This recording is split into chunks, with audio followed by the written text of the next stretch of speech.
Today I'm taking a look at the wireless HDMI transmitter. So we got RX, that's a receiver. We got TX, that is the transmitter. So this is going to plug in your laptop. That is going to plug in your display. So the receiver has a push button in the center. We got our HDMI cable coming out the side that is permanently attached to the unit. And on the back we got a USB-C port that is going to be for powering this unit. For the transmitter we got more of the same USB-C port. We got our button on the center and we got our HDMI plug on a short extension. So it comes with two cables. Those are both USB-A to USB-C.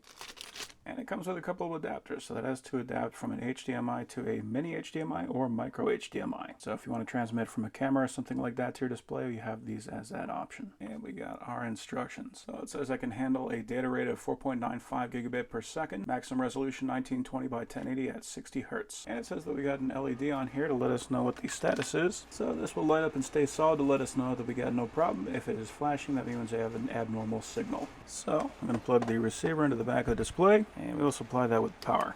And we can't see this tells us exactly how we need to connect that. So we got the receiver on the display, we got the transmitter on the laptop. So nice and simple, glad they put the instructions right on there. So I was having a little trouble getting this connected. This is what I found that worked. So the first thing I want to do is supply it with power. You can see you got the green light on and then plug it in. So originally I had connected it first and then supply it with power. That didn't work. The only thing I did different that ended up working was I plug in power first, then plug in the HDMI. And as you can see, now we are connected. So currently we are duplicating the displays. So I'm going to right click, go to display settings, and I'm going to change that to extend these displays and keep changes. So now I can take this, I can drag it over there, I can watch movies over here, I can work over here. Once you go with a dual display, it is hard to ever go back. And having it so that I don't have to have wires on here means I can take this laptop, I can go sit on the couch, and I can still connect this to my TV. Now I can move my mouse around. It does not feel like I'm pushing through fluid or anything like that. It appears to have a very nice frame rate. According to this, we are in 1920 by 1080 and 60 Hertz. So overall, that is an awesome little transmitter.